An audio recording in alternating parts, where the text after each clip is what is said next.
Every year around Halloween, Americans brace themselves for stories about white people who want to be way more tan than they should be.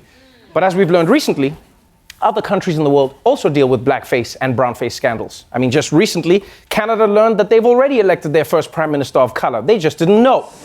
And now, as we approach the Christmas season, the Netherlands is once again embroiled in their own blackface debate around Santa's Dutch magical helper, Black Pete. Anti-racism campaigners held protests throughout Holland on Saturday as the Dutch celebrated the arrival of St. Nicholas and his traditional yet controversial companion, Black Pete. Black Pete is usually portrayed by white people in black face paint, wearing frizzy wigs and red lipstick. It is criticised for being racist. We think that Sinterklaas is a party for the people and that it should stay the way it is. That is why we are here. We want Zwarte Piet to stay black. This should not be a political affair, but just a nice party for all the people. Okay. In case you're confused, here's what's going on. In the Netherlands, they have Santa, right? Just like everyone else. But they also have a character named Black Pete, a magical helper who rolls with Santa Claus. And how it works is if kids are nice, Santa gives them presents, but if kids are naughty, Black Pete whips their ass. Which you have to admit really raises the stakes for Dutch kids. Right? Imagine being a kid waiting up to hear Santa and his reindeer land on the roof, and then you look out your window and then there's just a black dude with a baseball bat out there. Just like, hey man, you should have cleaned your room, Cody. You should have cleaned your room. Now, here's what I think is weird about Black Pete in this debate. Some people in the Netherlands say that Black Pete isn't blackface. He's just black because he slides down the chimney and he gets the soot all over him. Right? I'm like, okay, I'm willing to accept that explanation, but then answer me this. Why does he come down with an afro and red lips? What's happening in that chimney? Huh? And also, how come Santa doesn't also come down covered in soot? Clearly what's happening is that Pete goes down the chimney, opens the front door for Santa, and Santa's like, yeah, you've got to break in. I've got priors, man. I don't want to go back to jail. A year with so many exciting nominees and a race we're all excited to watch. And no, I'm not talking about the election. I'm talking about the Grammys. Nominations for 2020 Grammy Awards are out, and there's a new class in town. Lizzo, one of 3 newcomers, leads the way with 8 nominations, including Album, Song, and Record of the Year. She's also up for Best New Artist. 17-year-old Billie Eilish was right behind with 6 nominations. The two will go head-to-head in all the major categories. Lil Nas X, who has the blockbuster hit of the year with Old Town Road, also picked up 6 Grammy nominations. Wow, Old Town Road got nominated for 6 Grammys. That's really surprising. And not that it got nominated, but that it came out this year. I feel like we've been listening to that song for a decade now. Like, I swear, I had that song on my iPod. I swear it's been around for that long. Yeah, I think that song has been out for so long. When it came out, it was just called Town Road. That's what it was.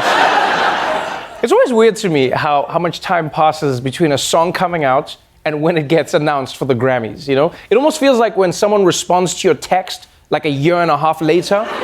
You know, it's like, no, I'm not still up. I've got a wife and kids now, what the hell? And yo, with 8 nominations, give it up for Lizzo, everybody. I'm genuinely so excited for Lizzo. I hope she wins every single category. I also hope Kanye doesn't make the mistake of interrupting her speech. Yeah, because he'll be walking home with a flute up his ass. She doesn't play games.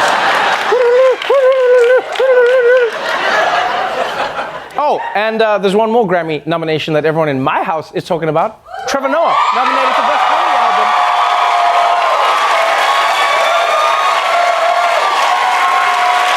And this is so exciting.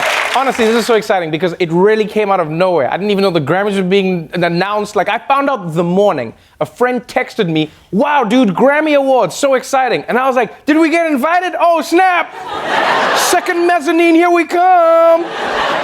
And I'm not gonna lie, with most things in life, I can be humble. But to get a Grammy nomination when you aren't even the musician, best believe I'm gonna milk this. From now on, until the ceremony, I'm Grammy nominee, Trevor Noah. I actually hope I get arrested just so that the news has to be like, comedian Trevor Noah was arrested last night after police found 4 dead bodies in his freezer. The Grammy nominee was taken away in handcuffs.